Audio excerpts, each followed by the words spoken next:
विश्वं दर्पण दृश्यमान नगरी तुल्यं निजान्तर्गतं पश्यन्नात्मन्मायया बहिर्बोध भूतं यथा निद्रया यः साक्षात् कुरुते प्रबोध समये स्वात्मानमेवाद्वयम् तस्मै श्री गुरुमूर्तये नमः इदं श्री दक्षिणामूर्तये माया छाया वराकी कथमिव लभतां मयि अनन्ते प्रतिष्ठाम् आस्थाने चेश्वरत्वं गृहहरिहरा हन्तवन्ने स्फुलिङ्गाः अद्वैते द्वैतखेला जगन्नलिनवत् स्वप्नवज्जीववेला श्रीपूर्णानन्दवाणी श्रुतिशिखर सुधा स्वदीनः पुनातु अखंडानंद संबोध पूर्तये ब्रह्ममूर्तये सुधास्मृत समाश्लिष्ट नेत्रारुकरस्फूर्तये नमः शंकरं शंकराचार्यं केशवं वादरायणं सूत्रभाष्यकृतौ वन्दे भगवन्तौ पुनः पुनः ईश्वरो गुरुरात्मेति मूर्तिभेद विभागिने व्योमवत् व्याप्तदेहाय दक्षिणामूर्तये नमः। प्रातः स्मरणीय अर्चनीय वंदनीय पूजनीय श्री सद्गुरुदेव की पावन युगल चरणों में शत नमन एवं इस सभा में उपस्थित यतिवृंद संत वृंद के पावन युगल चरणों में शत नमन। विद्वज्जन सभी के चरणों में शत नमन। सूत्रगण एवं विशुद्ध चित्त वृत्ति स्वरूपा मातृवृंदा नारायण ईश्वर। अभी आप स्वामी की किरणत से धर्म की चर्चा सुन रहे थे।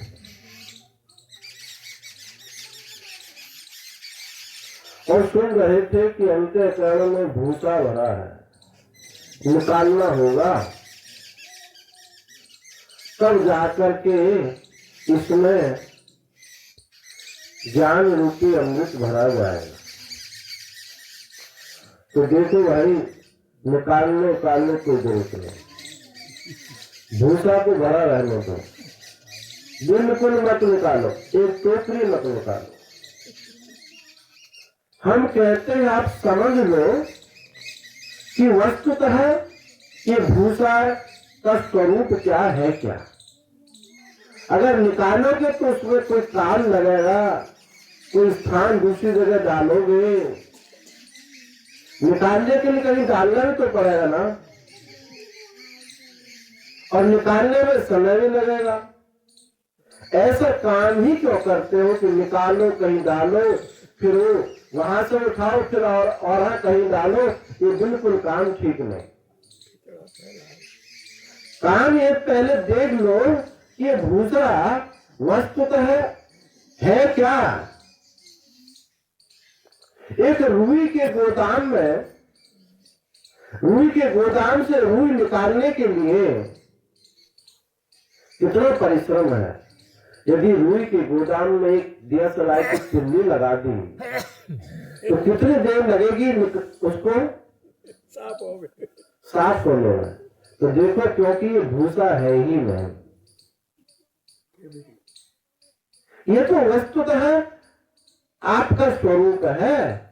भूसा तो आप समझ बैठे हैं इस कर्ता पने के कारण, भोक्ता पने के कारण। देखो, समस्त दर्शनों में इस जगत प्रपंच को बनाने की बात आई है कि परमात्मा ने जगत बनाया।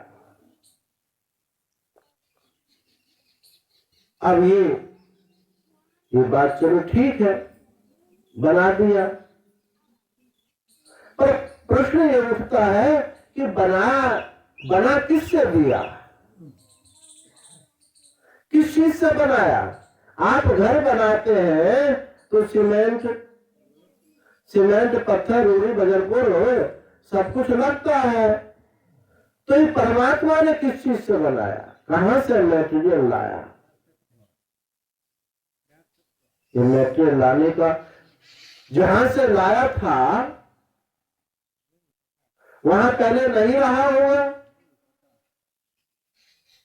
तो समझने की बात है कि मैटेरियल है क्या। जिसने इस मैटेरियल को समझ लिया, इस उपादान को समझ लिया, उसने जगत की पोल पट्टी समझ ली। हम सत्य समझे, ठोस समझे तो ये भाई कदापि निकल नहीं सकता, और निकालने वाले का अभिमान भी होगा, निकलने के लिए जगह भी होगी, रखी भी जाएगी। तो जो उपादान है, इस जगत का जो उपादान है कोई ठोस वस्तु नहीं है कि उठा धरने की जरूरत पड़े। ये तो भ्रांति से केवल दिख रही है,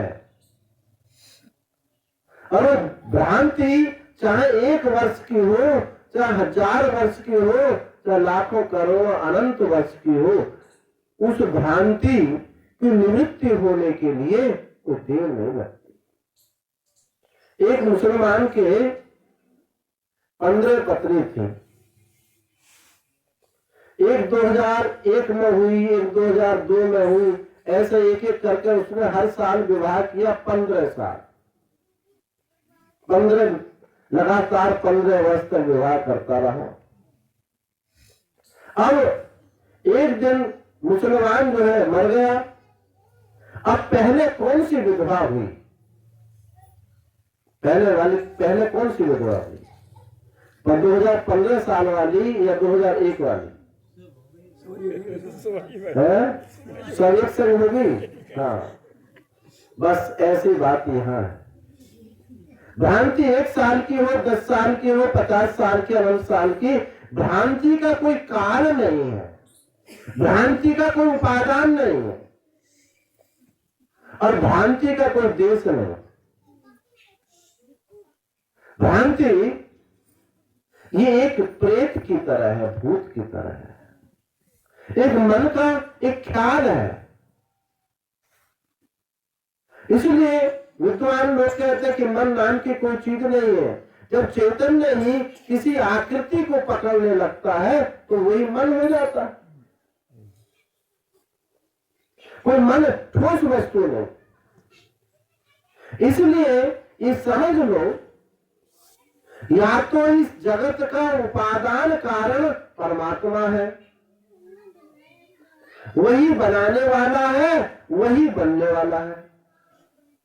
एक बात तो यह है, और दूसरी बात यह है कि इसका उपादान भ्रांति समझ लो। जो जगत का उपादान है वो भ्रांति है, ऐसे समझ लो। अब ये 2 बात कहने के तरीका भिन्न है, पर वस्तुतः ये बात एक ही है। भ्रांति निवृत्ति से उपलक्षित ये ज्यों का त्यों परमात्मा है। जैसे सूर्य भगवान हमको बरसात के समय में नहीं दिखाई दे रहे, तो इसमें क्या सूर्य का कोई दोष है? और दोष इसमें आपका भी नहीं है, दोष है बादलों का छाना। जैसे बादल हटाया ऐसे सूर्य भगवान प्रत्यक्ष हो गए। तो ये जो भ्रांति है एक बादल के समान है। बस समझने की बात है, हम समझ जाएं कि ये कुछ है ही नहीं, मेरा ही रिफ्लेक्शन है, मेरा ही प्रतिबिंब है, वस्तुतः ये कोई चीज नहीं। इसी क्षण ये भूसा समाप्त, क्योंकि भूसा था ही नहीं, वहां परमात्मा ही परमात्मा था। ये जो कहते हैं ना कि कण कण में परमात्मा है, ये बात इतनी उत्तम नहीं है जितने बोल रहे। उत्तम बात तो यह है कि परमात्मा ही परमात्मा है, परमात्मा में ही ये कण कण है, उस परमात्मा में ये कण कण दिख रहे हैं। यदि कण कण में परमात्मा है तो भगवान को, उस परमात्मा को एक कण में घुसना होगा, दूसरे कण में घुसना होगा, और जो बीच का रिक्त स्थान है वहां खाली रहना होगा। वो तो प्राइमरी के बच्चों को समझाने की बात है। आप प्राइमरी के बच्चे नहीं, इसलिए आपके लिए बात है कि परमात्मा में कण कण प्रतीत हो रहा है। ये खांड में ये जो हाथी घोड़ा जो खिलौना है, उस खांड में ये हाथी घोड़ा प्रतीत हो रहे हैं।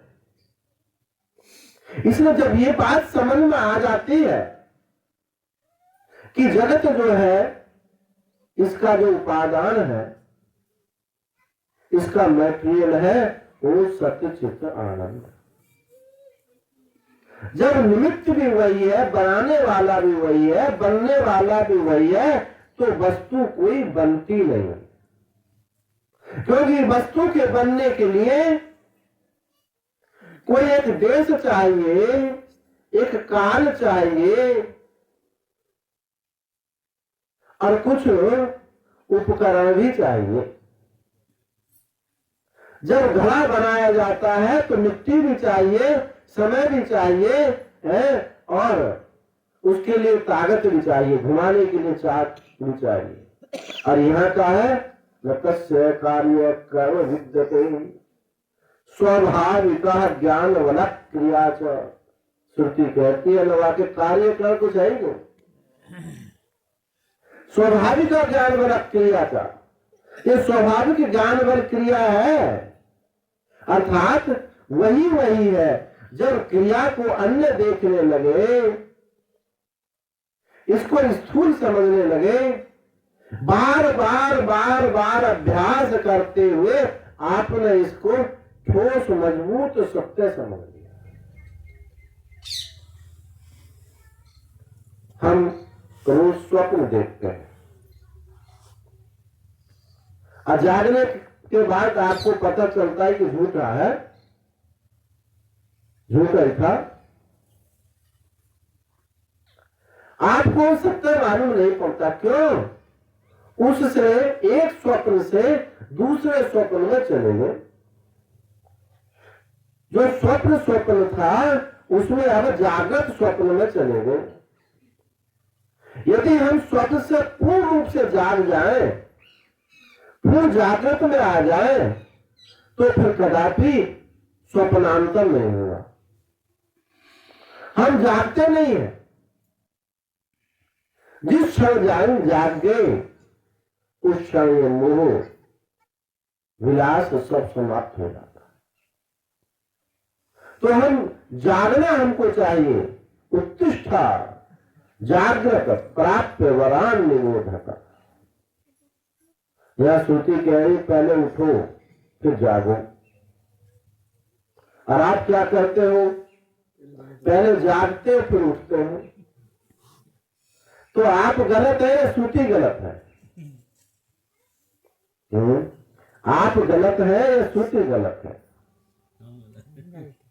उत्तिष्ठ, देखो यहां ये जो विवेक की बात कही जा रही है, आपका जो स्वप्न है वो एक निद्रा है, क्योंकि स्वप्न से स्वप्न में जा रहे हैं, वहां तो पहले आप जागेंगे और फिर उठेंगे। और यहां वास्तविक जागृति की बात कही जा रही है, इसलिए वास्तविक जागृति कब होती है? पहले हम उठते हैं फिर जागते हैं, अर्थात पहले विवेक होता है। ये होता है कि ये सत्य है या ये सत्य, बंद होता है। और जब ये विवेक की परिपूर्णता हो जाती है, उठ जाते हैं, तो फिर हम पूर्ण जाग जाते हैं। इसलिए उठते नहीं है, तो इसलिए हमको कहना पड़ता है कि हम पहले जगते हैं फिर उठते हैं। यदि वास्तव में उठे जागे तो पहले हमको उठना पड़ेगा, इस माया से ऊपर उठना पड़ेगा, और फिर हम समझेंगे कि ये था ही नहीं। तो इस मिथ्या प्रतीति का बार बार अभ्यास करते करते ये हमने इसको ठोस मान लिया।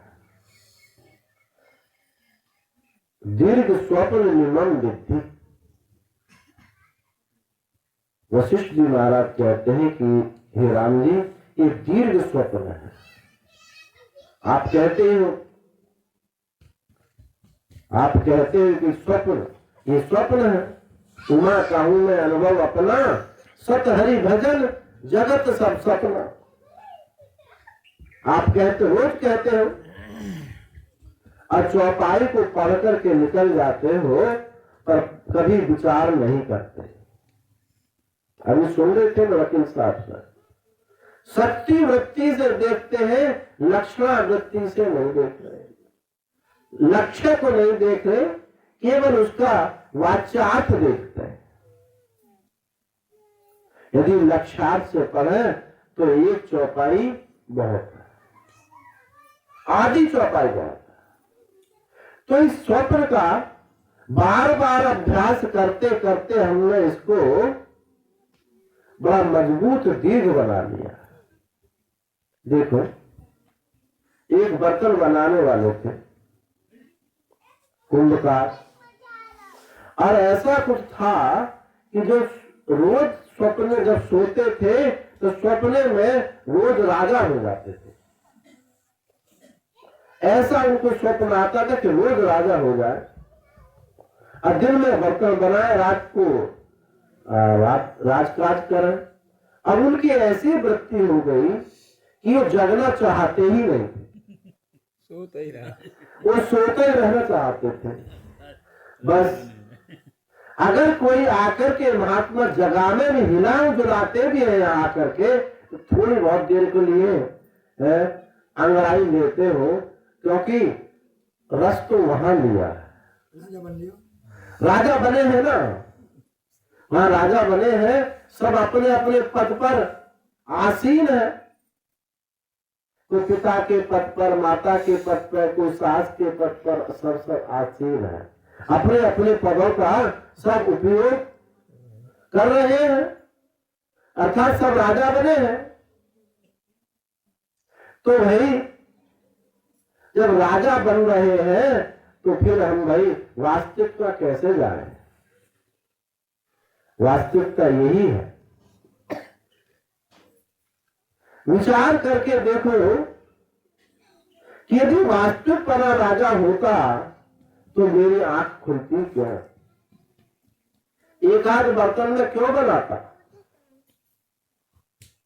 हमको भूल हुई है, इसलिए ये समझ जाए कि ये जगत जो है भ्रांति है। भ्रांति का क्या लक्षण है? जो वस्तु होती नहीं है वैसी दिखने लगती है, ये तो भ्रांति कहते हैं। रस्सी में सांप की भ्रांति हुई, वहां रस्सी थी नहीं, सर्प दिख रहा है। और झूठे स्वप्न अभी आप स्वामी जी ने सुने थे, रविकर निकर बसे बसे दारुण मगर रूप के माही। ये सूर्य की किरणों में मरु मरीचिका की नदी में एक मगर रहता है और बदनहीन से सो ग्रसे चराचर पान करे जे जाई। और जो मगर है उसके मुख नहीं है, शरीर नहीं है, और वो जो है वो खा रहा है, सबको खा रहा है। ये भ्रांति, एक भ्रांति से आपका जीवन पूरा बर्बाद। एक दिन अपने कमरे से निकले जा रहे हैं और वहां आपको सांप देखा आपने कहे ये तो बहुत जहरीला सांप है। वहां से छलांग लगाई दूसरी तरफ को और वहां इतनी लंबी कील गड़ी थी और वो आपके जंघा में घुस गई और आपको थी पहले से डायबिटीज। अब वो घाव ठीक नहीं हुआ, यहां से टांग कट गई। अब पूरे जीवन परेशान रहे नहीं रहे। एक दृष्टांत भ्रांति का मोटा, और वहां पता चला था कि सांप था ही नहीं, वो तो वैसे ही कूदे, रस्सी पड़ी हुई थी। तो ऐसे ही जिसको तुम सत्य समझ रहे हो, ये वस्तु सत्य है नहीं। जरा आप ठंडे दिमाग से विचार करके देखो, क्या सत्य है और कौन आपको आपके प्रति हितकारी है। जिस परिवारजनों को, संबंधियों को आप सत्य समझते हैं, हितकारी समझते हैं, जरा विचार करके देखो कौन तुम्हारा हितकारी है और क्या ये सत्य है। यदि आप बुरी कमाई करके ले जाए घर में और घर वालों से पूछे ये तो भैया हम बहुत पाप करके लाए हैं, तो हिस्सेदार तुम हो, तो हमने कब कहा था पाप करके लाओ, मेहनत करके लाओ। कोई किसी का ना पुण्य दे रहा है ना पाप दे रहा है, स्वाभाविक रूप से। क्योंकि यदि कोई किसी को पाप पुण्य दे देता तो अधिकांश सब लोग पाप देने के लिए बहुत तैयार हो जाते। पुण्य भले ही नहीं देते पर पाप का आप पूरा मकान भर जाता, इतने पाप दे देते। ये भगवान ने अच्छी व्यवस्था की है, नहीं तो देने में कोई कसर नहीं छोड़ता। पैसा दे देते, पाप ले ले, पाप मिल जाता। तो देखो ये जो आपका कर्तव्य ही, आपका कर्ता ही ये पापात्मा है, आपका भोक्ता ही ये पापात्मा है। जब जीव मर जाता है, यमराज के यहाँ जाता है, तो जो पूछा जाता है यमराज से वो कौन है? चित्त है, अर्थात चित्रगुप्त ही कौन है? ये चित्त है। ये कैमरा है, सीसी कैमरा है। आप कितने छुप के करो तो सीसी कैमरा में सब कैद हो जाता है। ऐसे ही आपने कितना ही छुप करके पाप किया हो, पुण्य किया हो, सब ये चित्रगुप्त जो है सीसी कैमरा में कैद हो जाता है और वहां कैमरा खुल जाता है, सब पता चलता है। तो ये पाप पुण्य आत्मा ये ना समझी से है, अपने को ना समझने के कारण। यदि हम समझ जाए अपने को, अनंतता अपने को समझे, अनंत व्यापकता अपने को समझे, तो पाप हो ही नहीं सकता। पाप कब होता है? अपने को छोटा समझकर। अपने को जो छोटा समझ लेते हैं तब पाप होता है, और छुप करके पाप होता है। यदि पाप को छुपाया ना जाए, सबके सामने अभिव्यक्त किया जाए, तो पाप पाप नहीं रहता। इसलिए अपनी अनंतता व्यापकता का बोध होते ही ये करोड़ों जन्मों के पाप अरे पूर्ण सब के सब रूई के गोदान की तरह जल जाते हैं। ऐसे हम समझ नहीं पा रहे हैं, और समझने में कोई, मैं समझता हूं, कोई परेशानी भी नहीं है। पर इतनी बात तो कही जा रही है, सबने एक ही बात कही है कि भाई अपने को तुम जानो, दूसरे को जानने में तो कुछ परेशानी होगी। अब ये सज्जन है, अब इनको तो हम पूर्ण रूप से जान सकते हैं। ये क्या करके आए हैं, क्या करेंगे, इनके चित्त में क्या चल रहा है, जानना बड़ा कठिन है। पर अपने चित्त में क्या चल रहा है आप निरंतर जान रहे हैं। बस ये जान लो कि मैं हूं, मेरा होना जो है बहुत व्यापक है। ये किसी बाउंड्री से ये टूटता नहीं, एक ही चीज है, बाउंड्री से टूटता नहीं। घटे विन्ने यथाकाशा आकाशा साध यथा पुरा एवं देह मृते जीवो ब्रह्म संपद्यते पुनः। घटे विन्ने, जैसे घड़ा रखा है, घड़े को फोड़ दो, आकाश फूट नहीं जाता, मर नहीं जाता। घटे भिन्ने यथा आकाशा आकाशा साध यथा पुरा, जैसे पहले आकाश था वही आकाश घड़े के समय भी है और घड़े के फूटने के समय भी है। ऐसे ही वो चैतन्य परमात्मा जैसे पहले था अभी भी है और देह के समाप्त होने पर वही है। ये चैतन्य ये मैं ही हूं।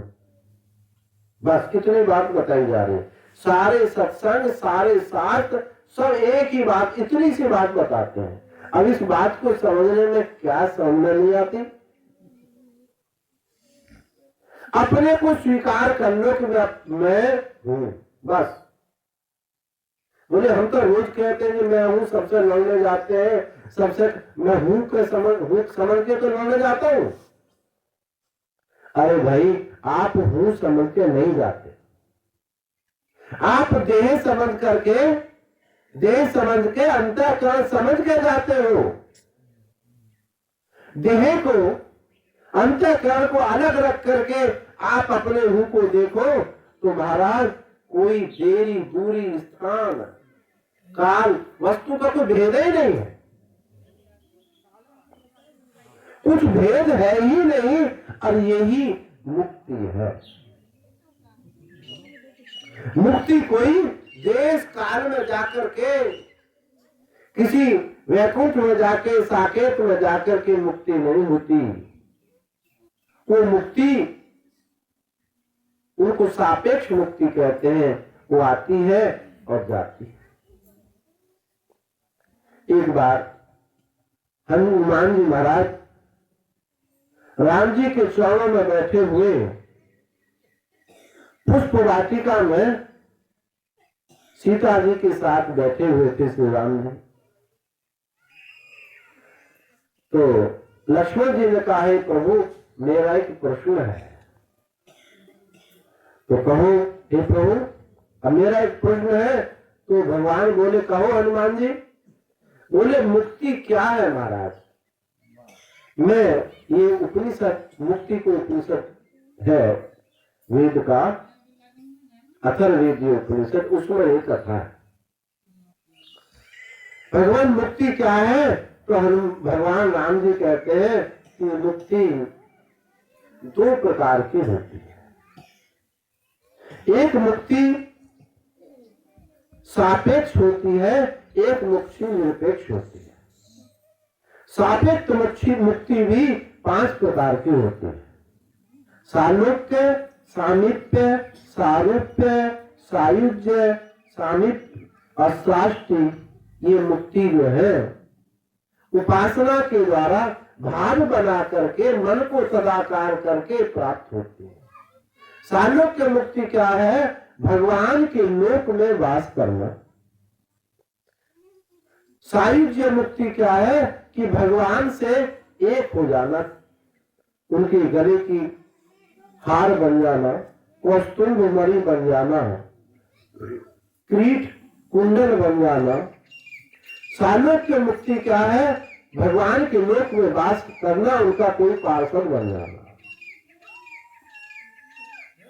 भगवान जैसे सृष्टि करने में समर्थ हो जाना, भगवान जैसे ऐश्वर्य में सामर्थ्य प्राप्त हो जाना।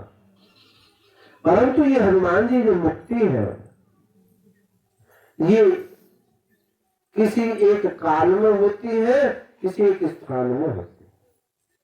उतने काल तक रहती है, उतने देश में ही रहती है। जय विजय को वो मुक्ति प्राप्त हुई थी सालोक्य। शरत कुमार के साप से रावण कुंभकर्ण बन गए। वो बात अलग है कि वो घूम फिर कर वहीं पहुंच गए। तो सालोक्य मुक्ति क्या महाराज बहुत बुरी चीज है? सामीप्य बोले बुरी चीज नहीं है, थोड़ी सी देरी हो जाती है। जो हमको एक क्षण में जो वस्तु प्राप्त होनी है, उसके लिए हमको करोड़ों वर्ष लग जाते हैं, लेकिन मिल वही जाता है। गीता में भगवान ने कहा, यत सांख्यै प्राप्यते स्थानम तद योगैरपि गम्यते एकम सांख्यम च योगम च यह पश्यति सा पश्यति। हे अर्जुन, जो ज्ञान से प्राप्त होने वाला है वो भक्ति, उपासना, कर्म योग से भी प्राप्त होता है। कोई भेद नहीं है। यत सांख्यं प्राप्यते स्थानम तद योगैरपि गम्यते एकम सांख्यम च योगम च यह पश्यति स पश्यति। जो ऐसा जानता है कि कर्मयोग भक्ति से भी वही प्राप्त होता है, वही ज्ञान से प्राप्त होता, यथार्थ वही जानता है। परंतु यह एक चीज इसमें रखी है, यत सांख्यै प्राप्यते स्थानम तद योगैरपि। योग के द्वारा भी जो ज्ञान से उसी क्षण प्राप्त होने वाली है, भक्ति से भी प्राप्त होती। तो यहाँ क्या है? भी शब्द कुछ देरी और कुछ दूरी दिखा रहा है। जैसे यहाँ हम प्रसाद बांट रहे हैं, हरिओम बाबा को प्रसाद दे दिया, अब स्वामी जी बोले देखो संसारक महोदय भी आ गए, उनको भी दे दो, उनको भी दे दो। तो कुछ 1 मिनट 2 मिनट बाद आए थे, बस इतनी बात है। तो जो सालोक्य सामीप्य मुक्ति है, ये सद्यो मुक्ति नहीं है, उसी क्षण मुक्ति नहीं है, इसी देश स्थान इसी शरीर में मुक्ति नहीं है। और दूसरी मुक्ति हनुमान जी कैवल्य मुक्ति होती है। ये उपासना से प्राप्त नहीं होती, ये समझ से प्राप्त होती है, ये ज्ञान से प्राप्त होती है। तो हनुमान जी पूछे, प्रभु इसके लिए क्या स्वाध्याय करें, क्या श्रवण करें? तो बोले कैवल्य मेवालम, कैवल्य मेवालम, एक मांडुक्य मेवालम। कहा कि एक मांडुक्य उपनिषद का श्रवण करो, बस एक 12 मंत्रों का एक उपनिषद है, मांडुक्य उपनिषद, केवल 12 मंत्र। इसका यदि तुम श्रवण करोगे तो तुमको शाश्वत कैवल्य मुक्ति प्राप्त होगी। बोले महाराज ऐसी क्या चीज है, फिर सबने क्यों नहीं कर लिया? तो बोले जब नहीं कर पाते उसको, तो फिर हम कहते हैं कि 16 उपनिषदों का श्रवण करो, उनको भी ले तो 32 का करो, 64 का करो, 108 उपनिषदों का श्रवण करो। तो ऐसी क्या बात है उसमें कि जो एक उपनिषद को नहीं श्रवण कर पाते हैं? तो बोले वही हनुमान जी, इसमें कथा कीर्तन नहीं, इसमें कुछ बनावटी बात नहीं है, इसमें पूरी रबड़ी है। इसमें पानी या ठंडाई नहीं है, रबड़ी है, तो नहीं पी पाते हैं, हजम नहीं होती, लीवर कमजोर है। तो भाई ऐसी फिर और दवाई जो दी जाती है जिसमें थोड़ा लीवर भी मजबूत होता है, अंदर भी ताकत भी आती है।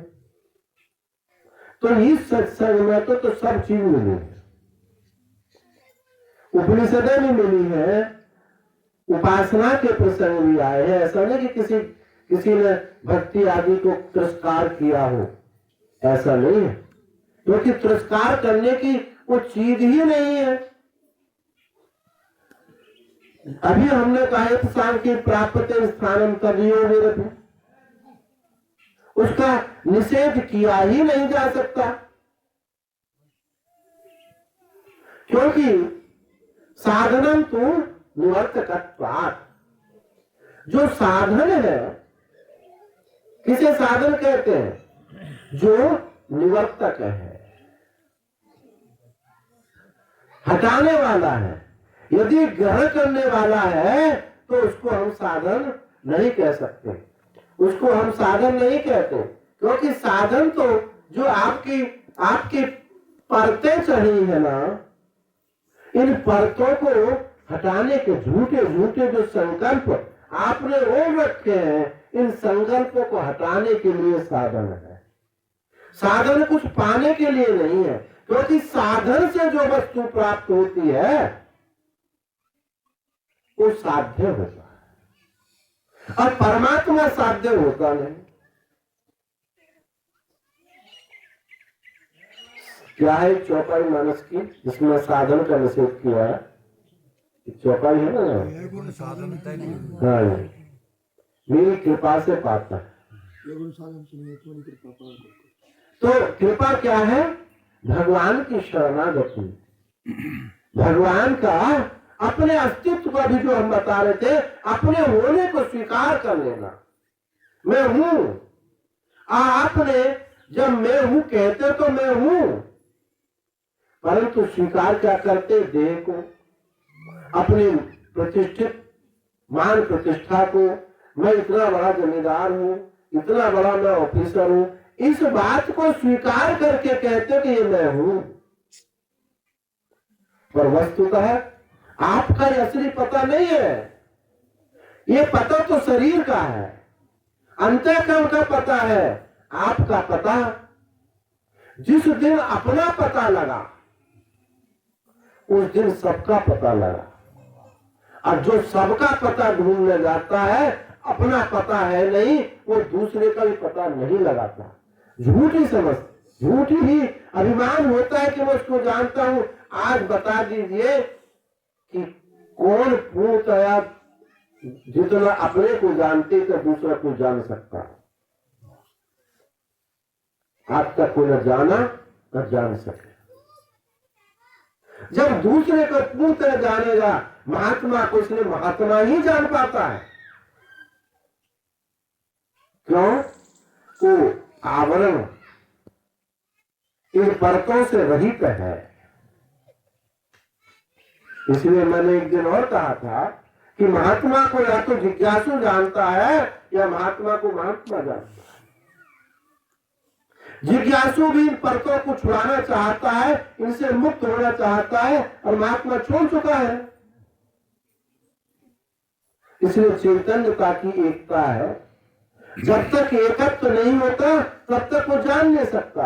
हम आपके पास तक ना जा पाए, एकता नहीं हो पाए, दूरी देरी जब तक नहीं समाप्त हो, कैसे जान पाएंगे? हम देरी दूरी क्यों है? अपनी वासनाएं, अपने कर्ता भोक्तापने, अपनी कुछ मान्यताओं को पकड़ कर रखे हैं। वासना का शूल छाती में गाड़ कर रखे हैं और कहते हैं भगवान आओ मिलो। तो भगवान कहते हैं नहीं नहीं नहीं, तुम्हारे तो वासना के सूल है, ये मेरी छाती को बीज डालेंगे। पहले इस वासना के सूलों को तुम हटाओ और मैं तो तुम देखो, मैं तो कहा तू ढूंढे बंदे, मैं तो तेरे पास ही हूं। क्योंकि ये दो चीज होती ही नहीं है।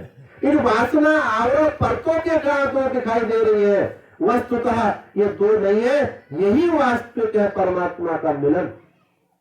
ऐसा मिलन नहीं जो कुछ समय के लिए मिला और बाद में छूट जाए। गोपी कहती है भगवान से, उद्धव से, मिले ही रहे तो माने कबू मिलेगा, लाल प्रिया में भई न चिन्हारी। अरे उद्धव तुम ये समझते हो कि ये उनको याद कर रही है? अरे हम याद नहीं कर रहे, वो तो नित्य हमसे मिला है। जब हम अंतःकरण में होते हैं तो चिंतन से मिला है, माने जब हम व्यवहार में होते हैं तो चिंतन से मिला है, और जब निर्व्यवहार होते हैं तो हमसे वो कभी हमसे हमें एकत्व रहता ही है। यानी वृत्ति से निश्चय, वृत्ति के निश्चय से मिलना तभी भी हम मिले हैं,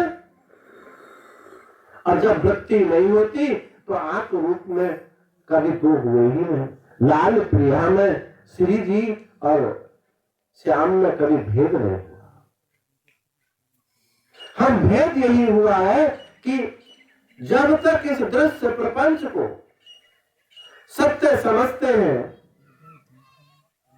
रमणीय समझते हैं, महत्वपूर्ण समझते हैं, उपयोगी समझते हैं,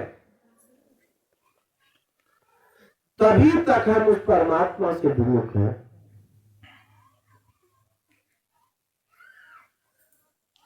और ये सत्य है नहीं, क्योंकि सत्य की परिभाषा क्या है? त्रिकाल अबाधित्व सत्यत्व, जो तीनों कालों में रहे, यानी एक रस रहे, ना घटे न बढ़े, ना मरे न मरे न जन्मे, आवे न जावे, मरे नहीं जन्मे, सो निज पीब हमारा हो। कबीर गाते हैं, आवे न जावे, मरे नहीं जन्मे, सो निज पीब हमारा हो। वो मेरा निज प्रियतम है जो आता नहीं है, जाता नहीं है, मरता नहीं है, जन्मता नहीं है।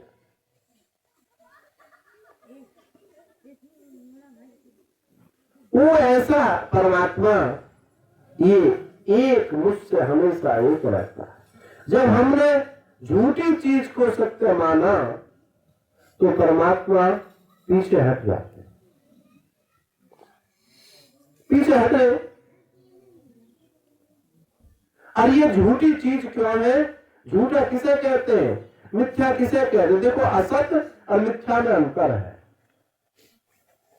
असत वस्तु में प्रतीति नहीं होती। जैसे कहा जाए खरगोश का सींग, खरगोश के सींग एक होते हैं, दो होते हैं, चार होते हैं, होते ही नहीं। हाँ, असत है, प्रतीति नहीं है। और जब ये कहा जाता है कि आकाश की नीलिमा, तो क्या हो गया? होती तो नहीं है पर दिखाई देती है। इसका नाम मिथ्या है। गांव में नेताजी आए और भाषण करके गए कि ये जो रोड बनी है कच्ची, अब हम पक्की करा देंगे इसको। अब कई वर्ष हो गए, महाराज इतने बढ़िया बात, बहुत सारे काम बताए थे, इतने प्रकल्प जारी कर दिए कि वो सबको लगा कि ये तो बस करा ही देंगे। और वो 50 साल में भी कुछ नहीं हुआ। तो क्या कहते हैं? मिथ्या भाषण था भाई।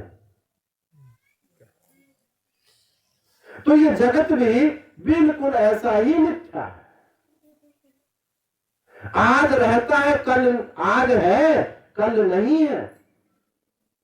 ये जो पेड़ पौधे, नदी नाले आपको दिख रहे हैं ना, ये जो अब है कल नहीं रहने वाले। न रूपमस्येह तथोपलभ्यते नान्तो न चादे न च संप्रतिष्ठा अश्वत्थमेनं सुविरूढ़ मूलम मसंग शस्त्रेण दृढ़ेन छित्त्वा। भगवान कहते हैं जैसा तुम इसको देख रहे हो ऐसा है नहीं। न रूपमस्य तथोपलभ्यते, ना इसका आदि है ना अंत है, ना इसकी कोई प्रतिष्ठा है। सन्नाप्य सन्नाप्य उभयात्मिकानो भिन्नाप्य भिन्नाप्य उभयात्मिकानो संगाप्य नंगाप्य उभयात्मिकानो महद्भूता अनिर्वचनीय रूपा। एक अद्भुत कोई चीज है, वरना उसको सत्य कह सकते हैं, ना असत कह सकते हैं, ना आकार वाणी कह सकते हैं, ना बिना आकार कह सकते हैं। यानी माया ही, भ्रांति ही ये जगत है। तन मन संगति व्यायाम ततो जीव से संस्कृति। इस माया ने मन की रचना करी और मन ने विचित्र रचना बना ली और उनको बना करके उन्हीं में रमण कर रहा है ये मन। जो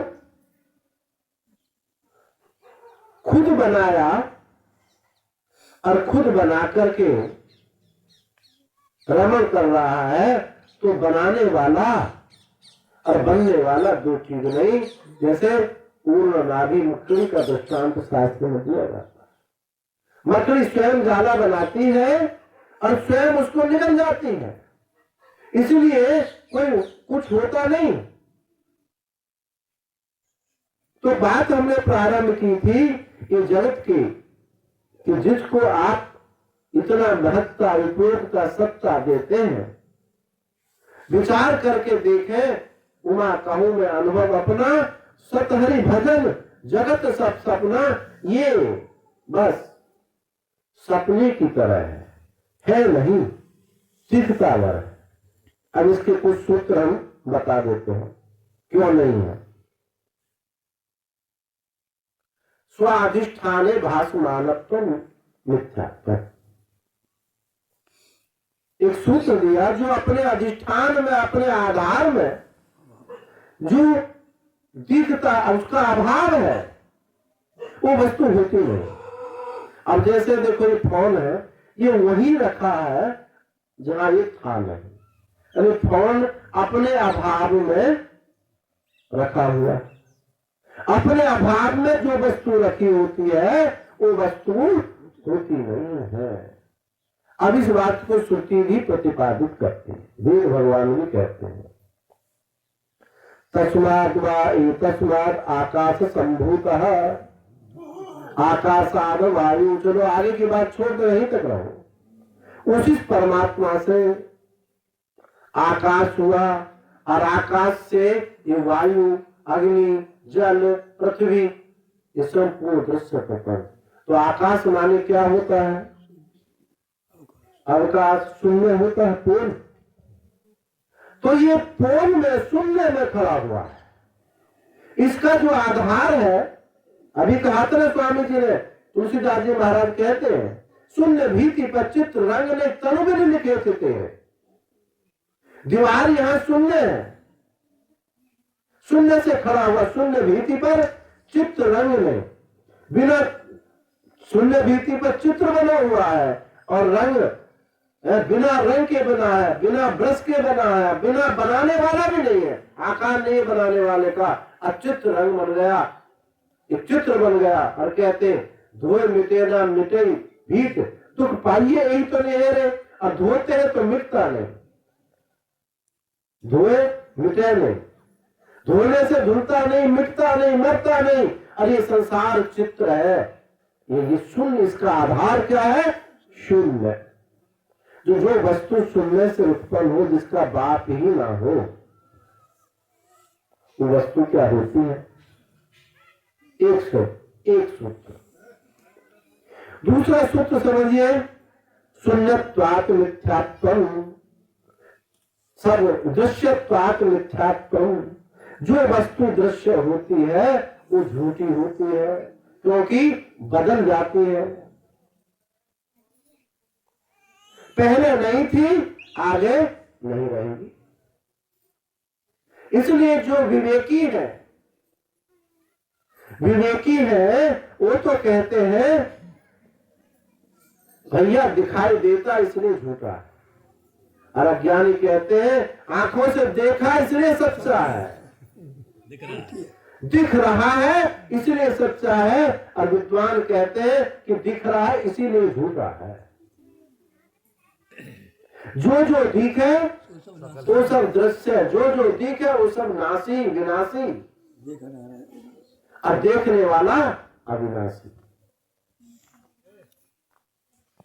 अपने अभाव में दिखाई देने से झूठा है, दृश्य होने से झूठा है, और संकुचित स्थानत्वात् मिथ्यात्वम्, तीसरा सूत्र और समझो। जो सीमित आकार में असीम दिखाई देवे वो क्या है? झूठा। जैसे एक जादूगर ने एक कटोरी में आम का पेड़ पौधा लगा दिया और एक ही मिनट में बड़ा हो गया, एक मिनट में उसको मोहर आ गया और फल आ गया, पक भी गया, तोड़ करके संचालक महोदय जो खिला भी दिया, और उनको खाकर के बड़ा मीठा लगा और बड़ी संतुष्टि हुई, हमारा पेट भर गया।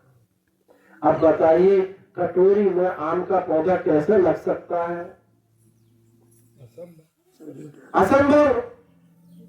ऐसे ही हिता नाम की नारी जो है, जो बाल के अग्रभाग के 1000वें हिस्से के बराबर भी नहीं और तुझसे भी अत्यंत सूक्ष्म है, उस हिता नाम की नारी में ये सारा दृश्य प्रपंच सब देख रहे हो।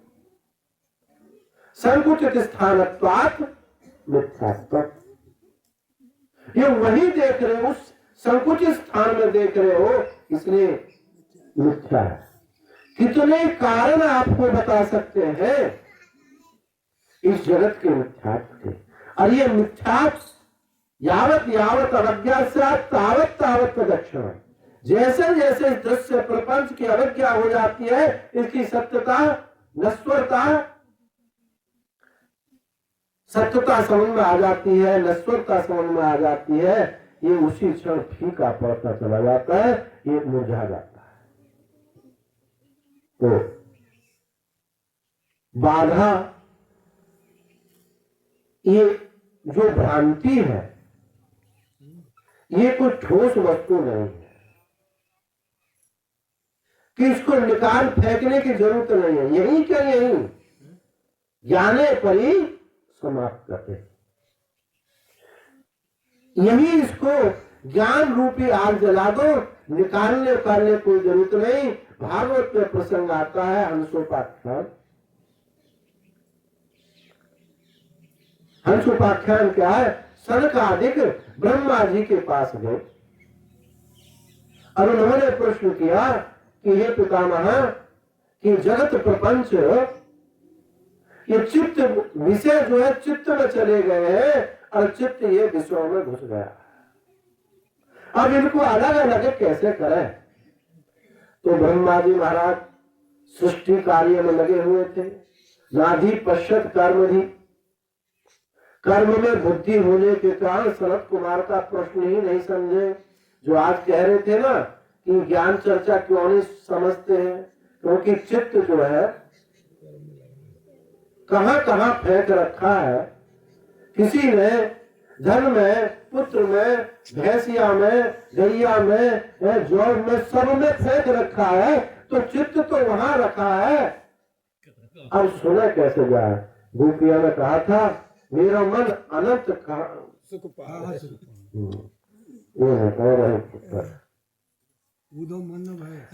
ऊधम मन न भय 10-20, एक हुतो तो गयो श्याम संग को आराध्य ईश, उधर मन न भय 10-20। अब ये एक मन है, अब वहां चाहे भैंसिया में रख दो और चाहे यहाँ जो है, इसीलिए एकाग्रता की बात आती है। तो ये चित्त जो है एकाग्र जब होता है तब श्रवण होता है। थोड़ी देर के लिए हम सबसे थोड़ा उपराम हो जाए तो उसी क्षण बात समझ में आएगी। और सुनते सुनते, क्योंकि अब ये अतीन्द्रिय वस्तु है, इंद्रियवान वस्तु को तो आप स्वयं पकड़ लेते हैं, इंद्रिय जाकर पकड़ लेती है। अतीन्द्रिय वस्तु के विषय में एक साधन श्रवण ही है। बिना श्रवण के ये ज्ञान, ये भक्ति कभी आ नहीं सकती। इसलिए संतों ने एक बात के श्रवणम कीर्तनम विष्णु अर्चनम वंदनम दास्यम सख्यमात निवेदनम सर्वप्रथम भगत संतन करि संगा दूसरी रतिमन तथा प्रसंगा। श्रवण के द्वारा ये समझ में आएगी। इसलिए जितना अत्यंत घनघोर श्रवण किया जाता है इंद्रियों को विषय वासनाओं से उपराम होकर के, तो ये कहीं दूर नहीं है, क्योंकि दूर था ही नहीं। तदभवत तदपश्य तदासी, तदासी ये वही हो गया, क्योंकि वो वही था ही। वही देखा, वही हो गया, क्योंकि वो वही था ही। बस हम अपने अस्तित्व को स्वीकार कर ले कि मैं हूं, बस। और मैं कैसा हूं, दूसरा प्रश्न। पहले तो ये स्वीकार करो मैं हूं, तो तुम पदार्थ का शोधन। और मैं अनंत हूं, ये व्यापक हूं, ये त्वम तत्व दोनों की एकता हो गई और काम बन गया। सत्संग का इतना ही प्रयोजन है। ओम पूर्णमदः पूर्णमिदं पूर्णात् पूर्णमुदच्यते पूर्णस्य पूर्णमादाय पूर्णमेवावशिष्यते। सर्वे भवन्तु सुखिनः, सर्वे सन्तु निरामया, सर्वे भद्राणि पश्यन्तु मा कश्चित् दुःखभाग् भवेत्। ओम शांति शांति।